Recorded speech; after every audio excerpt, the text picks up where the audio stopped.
Um, I do want to say I'm going to be like looking awkwardly to the side. I have a dual monitor. I'm looking at my notes. So that's that. I titled my presentation Community and Vocation, Living Laudato Si Together. And I think the idea of living Laudato Si is an important one, but living Laudato Si together takes it sort of a step further. And it's something that excites me. It's something that I have grown to embrace through my own experiences. So I'll get into that a little later.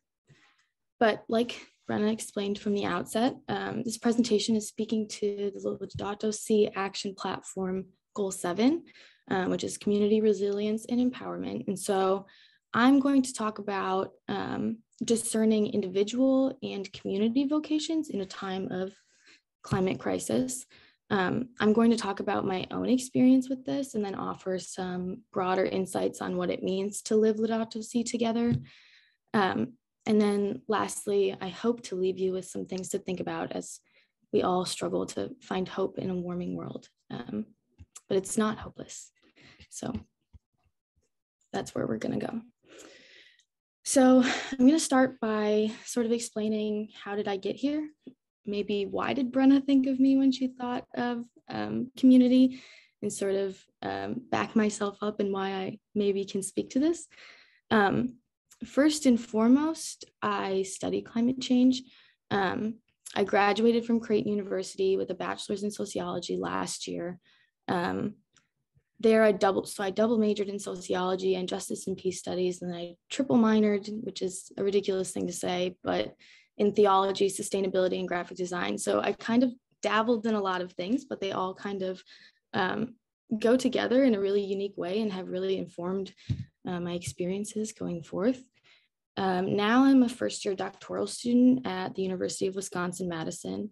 So I study environmental sociology, particularly climate change communications, climate change denial, environmental social movements, and what I call the greening of religion in an era of climate change. So I think I do have a little bit of credibility on this. I published work with two of my Creighton professors late last year on the US Catholic bishops and their engagement, or really lack thereof, with climate change. For that project, we analyzed over 12,000 columns written by bishops in diocesan publications in the years immediately before and after Laudato Si was published. Ultimately, our top line finding was that less than 1% of bishops' communications in the years around Laudato Si even mentioned climate change. So clearly there's a silence going on. And we sort of looked at implications for the Catholic Church's ability to be an actor or a moral voice on climate change if our leaders are largely silent. But to go way back, I first started thinking about climate change when I took a class on climate science when I first got to Creighton. Before coming to college, I of course knew that climate change was an issue, that it was important, that I should recycle, all of the good stuff. But what I didn't know was just how big of an issue it is, how complicated it is, how messy it is, how entangled it is. I didn't understand until this particular class the extent to which the issue was polarized and politicized. And that's all to say that I learned a ton in this class, but so much so that I was almost debilitated. I was totally consumed by the information, the details of the Earth's systems and feedback loops, and just how runaway climate change really is. I remember laying awake at night thinking about it, how big of a problem it is, how far gone it is. And I remember feeling really hopeless. I couldn't myself do anything about it that would make a difference, which I know is a feeling that a lot of people have when they start to get into the nitty-gritties of climate change. For a while, I walked around with a sense of dread and panic. I felt really alone in my knowledge, like nobody else really understood the extent of the problem. I got frustrated trying to talk to my family and friends about it because while they, like me before college, could acknowledge that it was a problem, they couldn't discuss the details or they didn't seem to grasp the severity or the urgency of the issue like like I had this new awakening to. They couldn't relate to my deep sense of dread and often hinted that I was being dramatic. It felt to me for a little bit that the world was just so far away from being able to get climate change under control that it felt like a lost cause. So to set up the problem, I knew from the moment I stepped foot in that classroom that I was called to address the climate crisis, that it was an individual vocation. I really felt a pull and like a push to do something. I didn't know what that was, but just needed to do something. I couldn't just sit back and do nothing. But by myself, I was overcome with despair and almost paralyzed by climate anxiety. It was really hard to have hope. And sometimes it felt like having hope even would be naive. But I grew up Catholic. I knew that thinking that hope was naive, that wasn't right. That didn't feel right to me.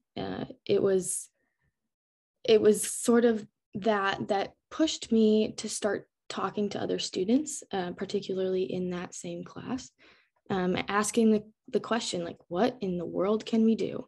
We looked at our positions in Omaha as students at Creighton. We started asking, what power do we have? What could we possibly do? What could we possibly change?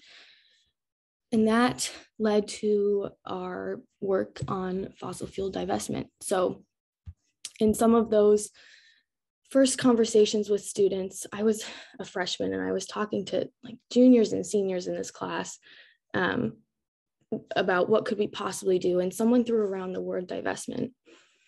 And at that point, I had never heard that before. To be really honest, I nodded my head and gave a couple enthusiastic mm-hms, but I had to go home and Google what that word meant. So if you don't know what it means, I promise I'm not judging you. Briefly, divestment is the opposite of investment. So it's removing stocks, bonds, or other investments that are unethical or immoral. And it's making a financial statement, yes, but so it's essentially boycotting in a way, but it's also more of a social statement by pulling out these investments. That's a stigmatization of the industry or company that you're pulling money from, like the fossil fuel industry. So things that are unethical or perpetuate injustice. So I learned once I started researching divestment, Creighton's endowment was $558 billion at that time, $1 million, not a B. 10.6 of this we learned was invested in the fossil fuel industry. So that's a lot of money. So the very university that offered the class that opened my eyes to climate change was at the same time funding the industry that's driving the climate crisis. So that just didn't sit well with me. It didn't sit well with a lot of students once we started talking about it and bringing this topic sort of into the open. So we started mobilizing. We called ourselves the Creighton Climate Movement. We set up 3 goals for ourselves, which included divestment, sooner carbon neutrality date, because the university had one set at 2050, but we felt like that wasn't soon enough, and a mandatory education, like a core requirement or something, so that there weren't students who graduated from Creighton in 4 years never having heard the words climate change, or so that other students could get the opportunity to take classes like the one we took, and have their eyes opened essentially. So for 2 years, we did, honestly, looking back, kind of crazy things. We organized demonstrations, marches, we signed petitions, we wrote legislation, we met with administration, we gained the attention of local and national news. So we just forged ahead. We didn't really look back, and we just really pushed for on-campus advocacy. And that's not to say that we didn't run into roadblocks or pushback or people questioning why students should have anything to say about the university's finances. We definitely got that. But after 2 years, the university announced that they were fully divesting. So from public companies in 5 years and private companies in 10 years. So they stopped all new investments in fossil fuels, and they decided to pull out the ones that they did have over time. So this was a win. Like, this was me experiencing a win. Like, I was a part of those beginning conversations, and then I was still a student, and I saw this email come in that said Creighton has this new investment strategy. So a win that I don't think is very common in advocacy, because usually it's just a slow, hard grind, and you just have to keep taking like the little wins you can get and keep working towards it. But this was a really tangible win. And I had a community around and behind me to celebrate with. And it made me stop and think, like, could I have done this by myself? And the answer is absolutely not, right?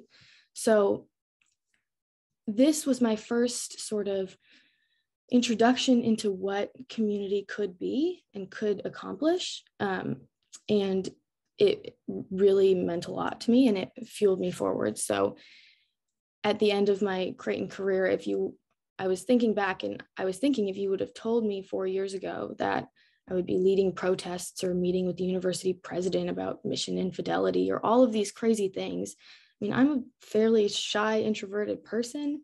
And I would have laughed at you if you would have told me that, but there was something about being in community with other students who had these same priorities and interests that made me willing to speak up and step up and be a leader. And so that was my sort of first experience with it. So it was because of my divestment work that I was then connected with Catholic Climate Covenant in the first place. I was asked to co-lead the young adult track of a Laudato Si in the US conference. I led a working group of 30 other fantastic young people who had similar interests and priorities in Catholic climate advocacy, Brenna included.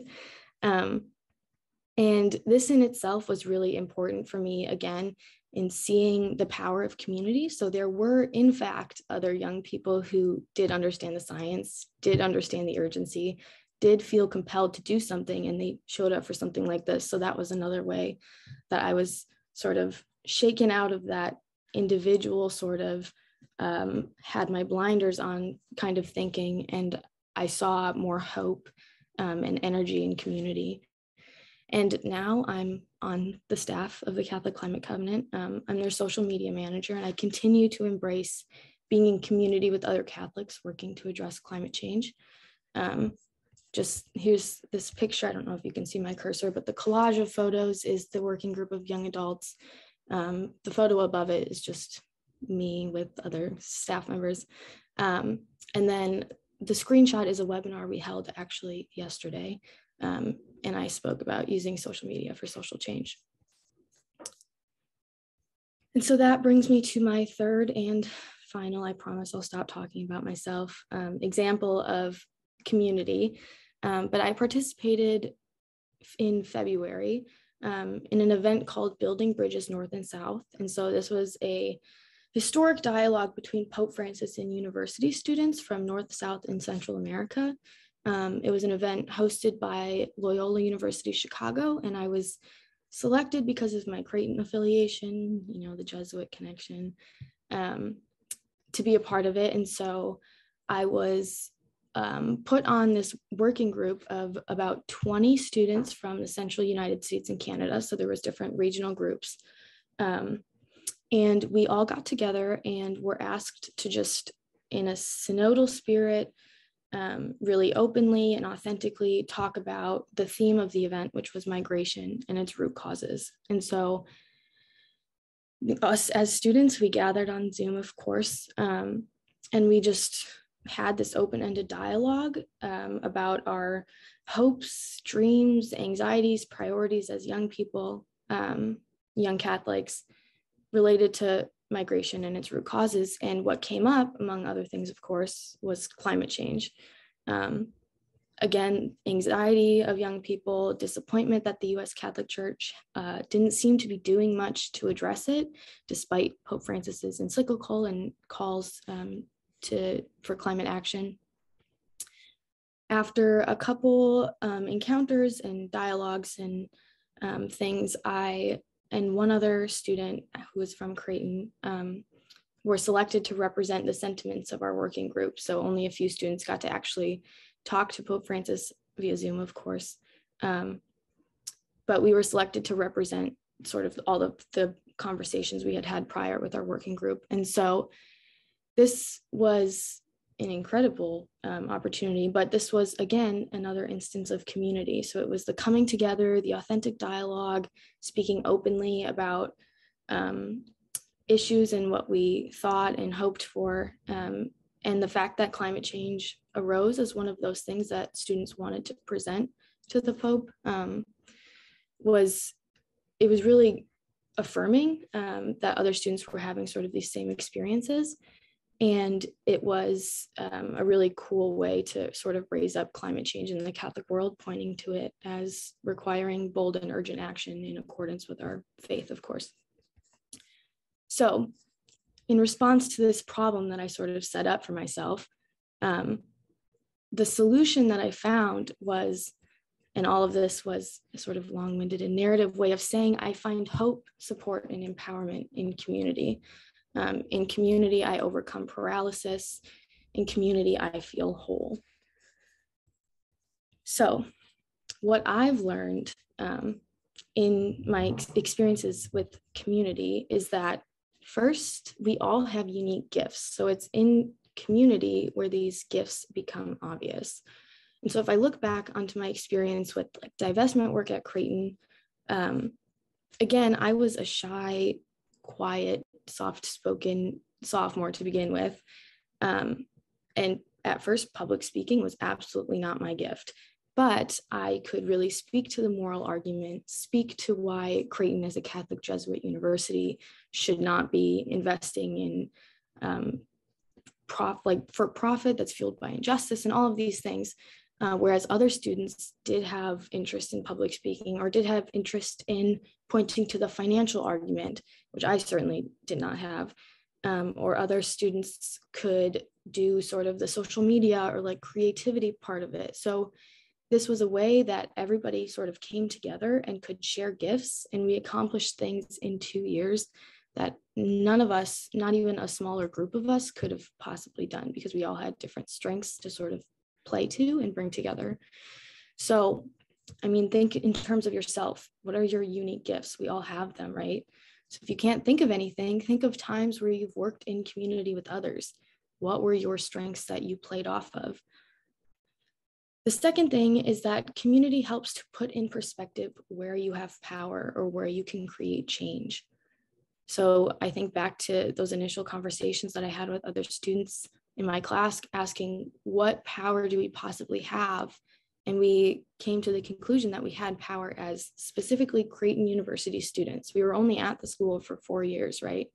But what power did we have in those 4 years? And it was power aimed at changing the university. So maybe we couldn't make all of Omaha go carbon neutral, or we couldn't push our legislators to do something specific. But in the 4 years that we were students, we had the power to change something about Creighton. And so that's where we put our energy, and that's where ultimately we saw successful change. At the Covenant, we see power in changing the Catholic Church, right? We leverage the power of Catholics. We have a youth and young adult mobilization program that leverages the power of young Catholics.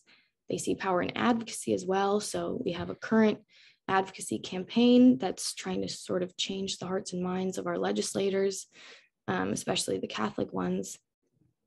So ask yourself to this point where you might have power. What groups do you belong to, or what memberships do you hold? And think about ways that you could specifically create change or push for change through those group memberships. Third, community does not erase despair, but it can be an outlet for it. So it's not like my work in community just absolutely threw out the window all my climate anxiety, and I was seeing rainbows and a future where I wouldn't have to worry about my children or things like that.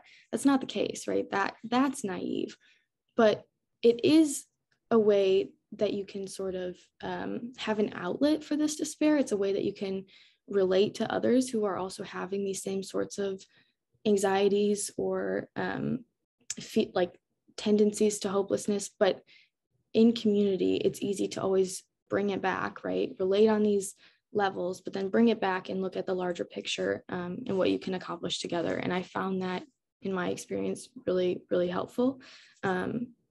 It's like truly community brought me out of that dark place where I was laying awake at night with like panic in my chest because of everything that I had learned.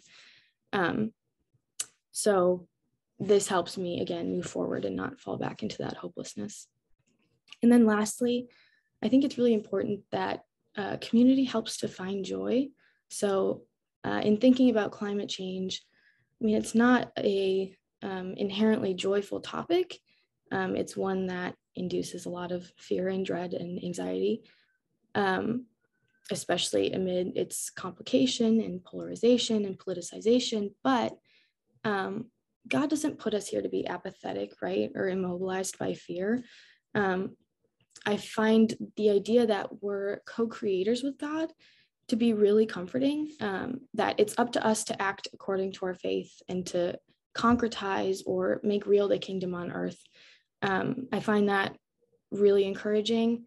There can be joy in advocacy or climate advocacy, and often this joy, in my experience, is found in community, in looking for ways that change can be made and working for that change. It's for looking for the little, quote, wins, and being able to celebrate them.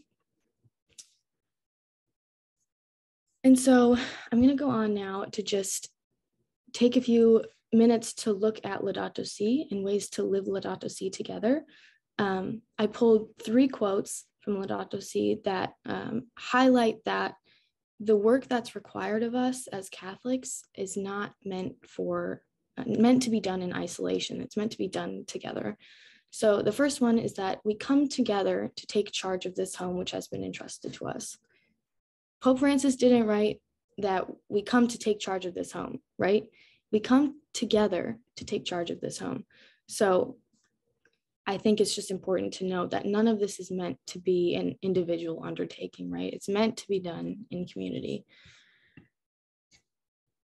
Another one is we must be able to instill a greater sense of responsibility, a strong sense of community, a readiness to protect others, and a spirit of creativity and a deep love for the land.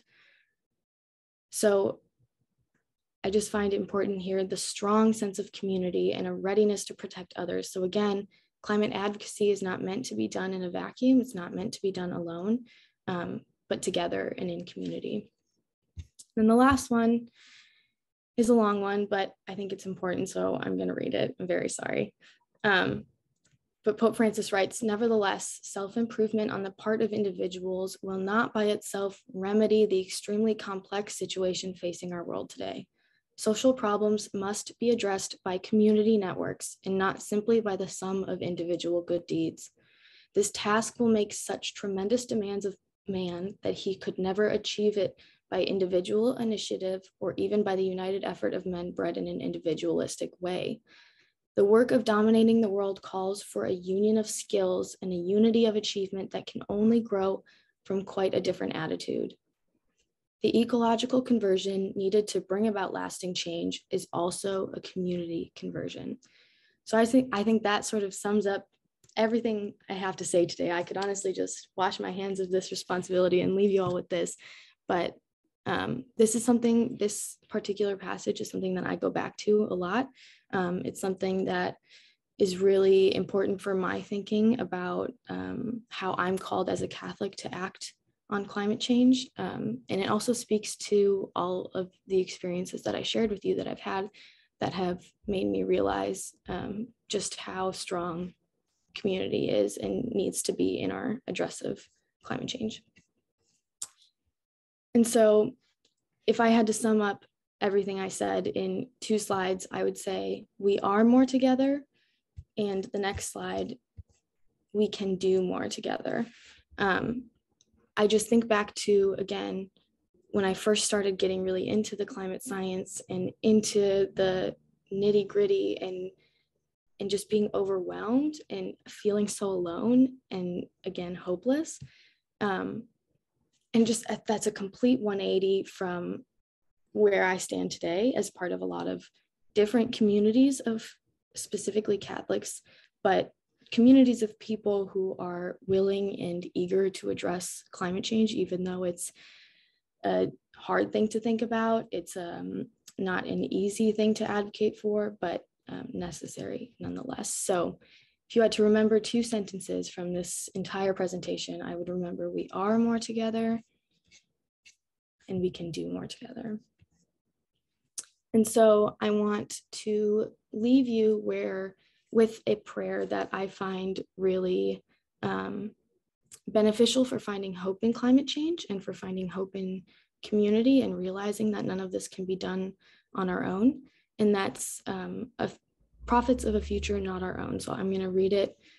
Feel free to close your eyes. I'm sure a lot of you are familiar with this, but this prayer really speaks to me. So I'm going to share it. It helps now and then to step back and take a long view. The kingdom is not only beyond our efforts, it is even beyond our vision. We accomplish in our lifetime only a tiny fraction of the magnificent enterprise that is God's work.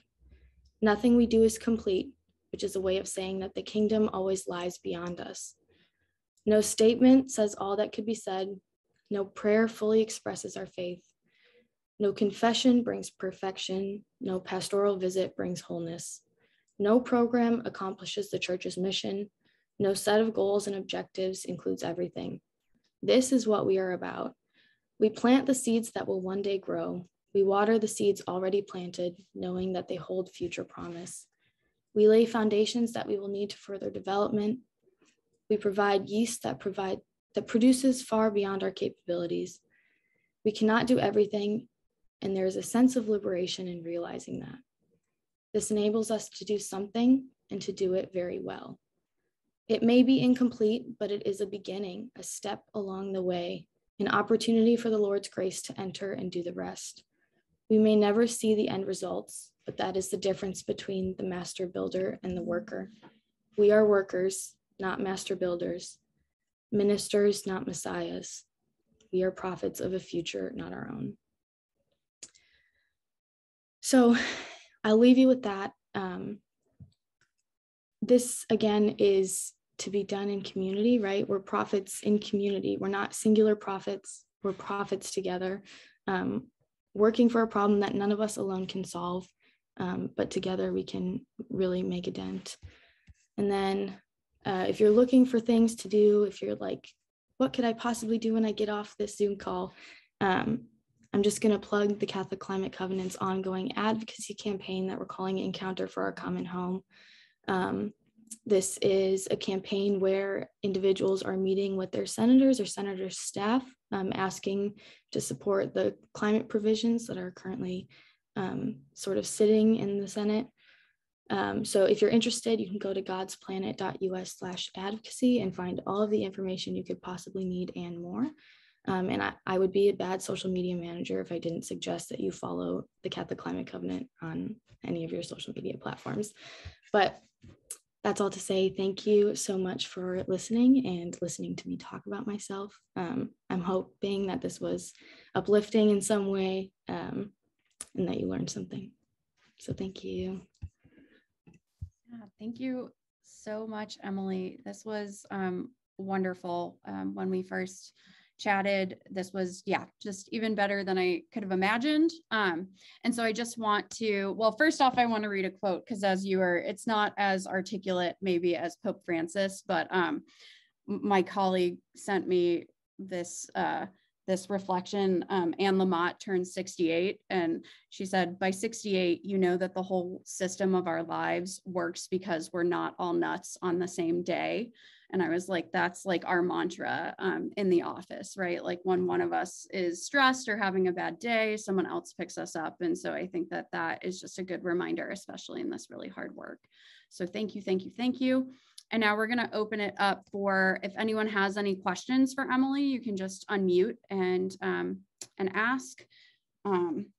And in the meantime, I'll start with a question just so people can think. Emily, in your pictures of the march at your actions at Creighton, it looked like you had a lot of students present. And so I'm just kind of curious, how did you encourage or invite others in on your campus if you know, our climate meetings were like 8 people in a room. So like, how did you get kind of larger buy-in? Yeah, that's a really good question. It was a lot of talking to people, having sometimes really awkward conversations or hard conversations. But once we started the dialogue on campus, where we were like, look, a lot of us came to Creighton because it's a specifically Catholic Jesuit university with a mission that resonated with us. And there's ways in which this university isn't fulfilling or upholding that mission. Doesn't that make you uncomfortable? And a lot of students were like, yeah, that does. And so once we started sort of growing our base of students willing to put in time and energy into this kind of advocacy, we had a lot of people sort of on the ground willing to stand up at the end of their class and like make an announcement of an upcoming protest or demonstration or march. Or we had students willing to go visit their sorority or fraternity chapter meeting and stand up at the end and say, hey, we're having this event. We need people to show up to send the message to the university that students care about this. Will you be, like, to their sorority sisters or fraternity brothers, will you be willing to support this?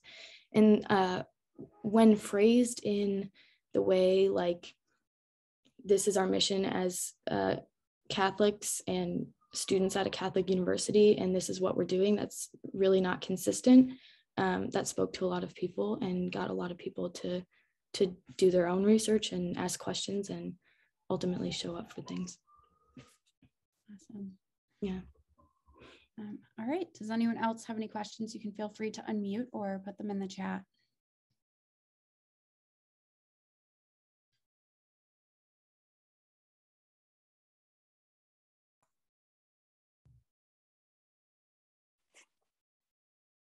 Brenna, this is Michael. Can I ask Emily a question? Yes, you have permission. Okay, great. Thank you. Emily, thanks so much for your presentation. I also wanted to thank you for specifically for the article you helped to publish around the bishop's silence. And I've really been able to leverage that in a lot of different circles. And to have that research has been really compelling and useful. So thank you so much. My question is around sort of, when you're dealing with a global issue that's also local, which level of community are you finding to be the most impactful? I think Bren and I have kind of talked about this in a different way, but you talk about working with the circle that you're in with students at a particular institution or school or parish. If you broaden that out, there's more and more regional or diocesan level or state level work. Of course, you're part of the national work through Catholic Climate Covenant, and then I know some of us are involved with the more international work through Laudato Si Movement or Laudato Si Action Platform. So I'm just curious in the concentric circles of community, and Brenna, you might have thoughts on this too. Like for those of us that are trying to engage different circles, which ones do you think are currently the most impactful or relevant, or is it a matter of playing in different circles? Yeah, that's a good question. As I think about it, I'd say that there's probably not an easy, like, the hyperlocal is the most impactful. I don't think there's an easy answer like that. I think it's probably more along the lines of, as someone who really has found myself thriving off community working on this issue, I take different things from different communities. It's really nice to have, I mean, when we had this sort of hyper local students at a university group that we were spending a ton of time and energy alongside, it was nice that was also friendship, like on a more personal level, because not only did we have so much in common because we were all students at the same university in the same place, taking a lot of the same classes and having a lot of the same friends and things like that. That was really nice and life-giving, and I found support in both advocacy and like personal ways. But at the same time, through my work with the Covenant and other sort of larger circles that I've been a part of, realizing the extent to which that group extends is really encouraging, I'd say, knowing that the work that I'm doing to help the Catholic Climate Covenant push out this advocacy campaign, to know that there's 700 Catholics who have signed up for that campaign, that like when I take a second and stop to think that there's 700 people behind these actions that we're sort of planning and promoting, that reminds me again that I'm not alone, that there's other people that are working for this and thinking about this and setting aside time to do something like this. And so I may not get the personal connection with those people in Utah doing legislative visits with their senator, but I know that they're there and that they're working sort of for the same issues that I am. So the breadth and the depth are different between sort of those concentric circles that you spoke to, but I think they make me feel supported in different ways.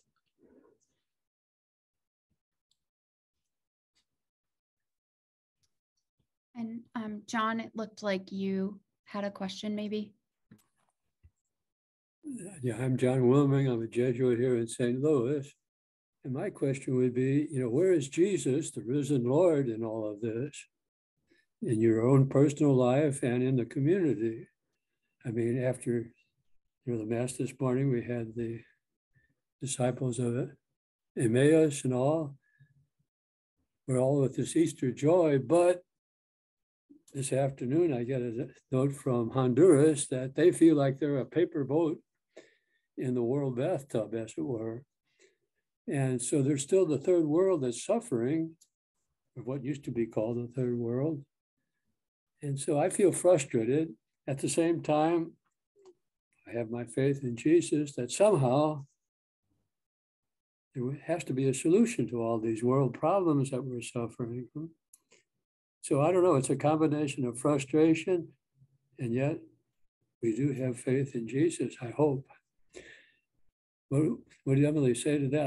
I really appreciate what you had to say, Emily, and I think you're on the right track. We old timers, I wish we were as hopeful as you are. I totally feel that same frustration, but also faith dynamic. I'd say, I mean, I don't think there's an easy answer to that question, but for me at least, I see Jesus in the sense that he was a prophet, right? And maybe Jesus himself couldn't fix every problem that existed in his time, or tie every loose end, but ultimately he was prophetic. He called out unjust social structures and systems, and he saw issues not on the hyper local scale, but on sort of the broader social scale and broader scale in general. And so that's what I try to remind myself to do as well, to be, again, a prophet for a future not our own, because there's no way that anything I can do can make a real dent. I mean, but it's knowing that it's not my responsibility to fix everything. That's not possible. That's not worth putting my energy towards, but it's doing what I have the power to do and following Jesus' example in that way, being willing to speak out and be prophetic, no matter how hard it is or the amount of courage that it takes. Yeah, I don't know. That's a good question. I think it's one that we all struggle with. Yeah, I wonder if Sister Mary hasn't. I knew Sister Mary was going to say something. I was like, she's the right gets so overwhelming. That's why I want to say it. One of the things I've been engaging in as a senior too is, I've been watching a lot of the Ukraine war, and it's very, very, very moving, very moving. But then you have to think of Yemen and all the other hot spots in the world. And I got to come back, and I think Emily already alluded to that. I try to network even just on a local level with people with similar feelings. And if nothing else, if I partake of some little thing here, maybe it's greeting the sister down the road that I would like to shake, but a smile. And every little positive step here may not in my books or your books seem to impact out there, but I think it's like the butterfly effect. You know, you tap into whatever strength the Lord gives us to deal with for today. And whether it's on this level, locally, or if it's nationally or internationally with letters of support, whether it's donations, but above all, I believe that the greatest gift that we all have is the gift of prayer. And that has helped me tremendously.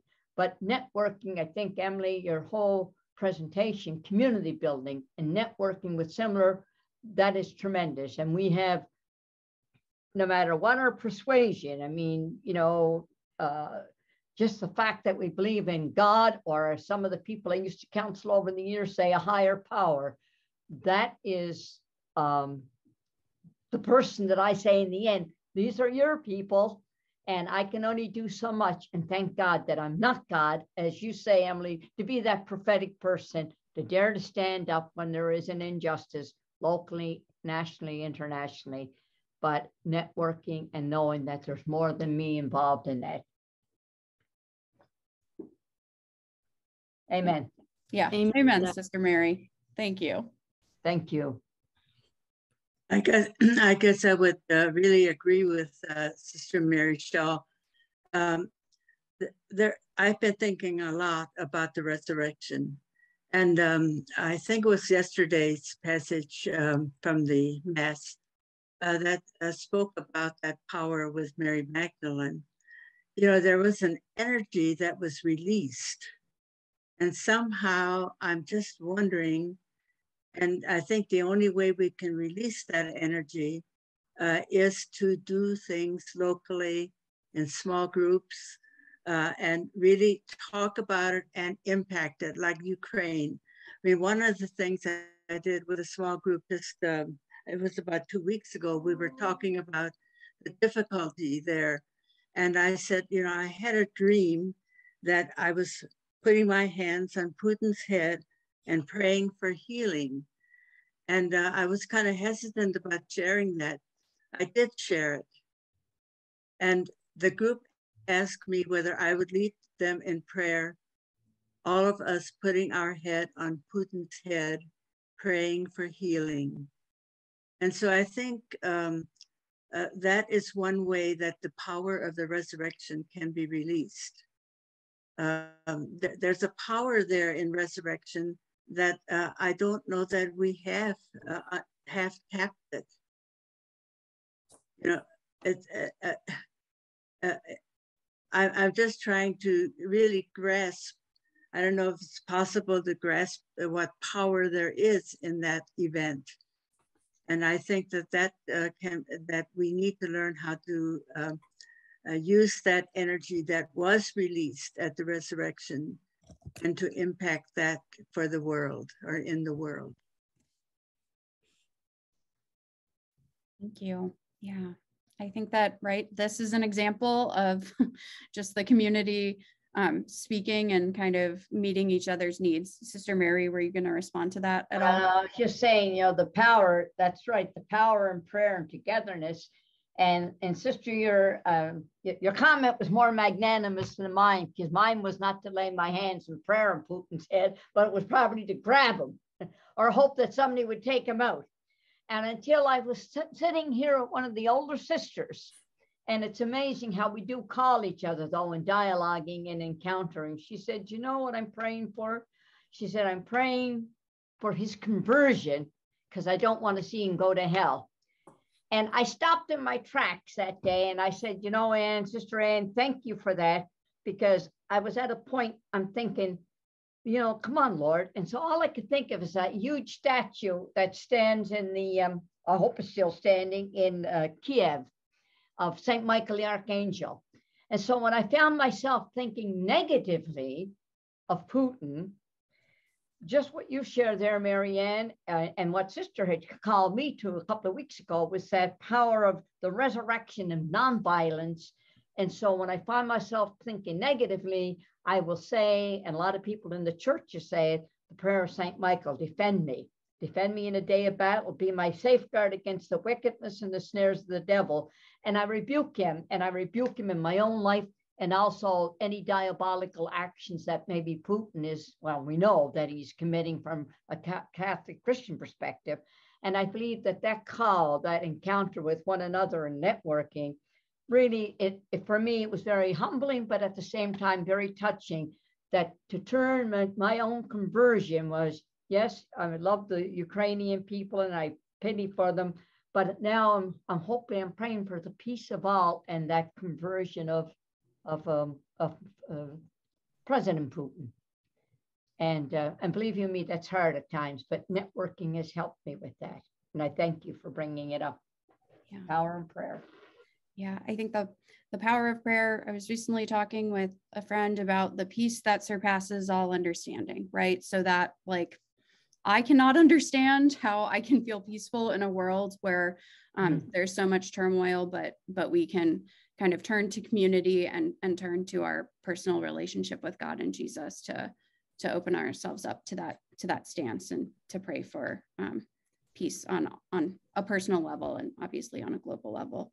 I want to be respectful of everyone's time and just make sure that we don't hold anyone up. But there is a comment that there was a reflection on day 27 of ISN's Harden Not Your Hearts. So I will definitely send that out in the follow-up email to the group related to this. And then the last thing I wanted to share before we end our time together is just that we're having, if you enjoy having spiritual conversation, oh no, it went away.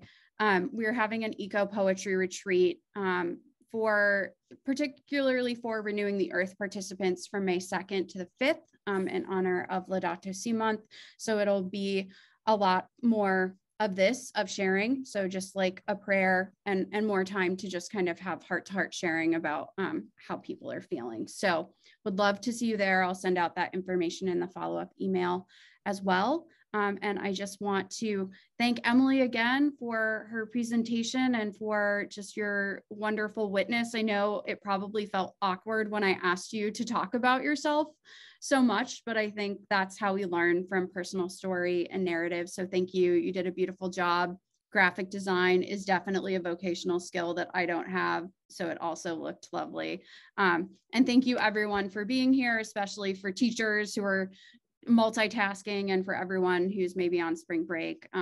Thank you so much. We send you off with Easter hope. If anyone wants to stick around and has any questions, I'll be here, but otherwise it's 4:31. So blessings to everyone. Thanks for your presence. God bless you. Thank you all. Thank you all. Thank you, Emily.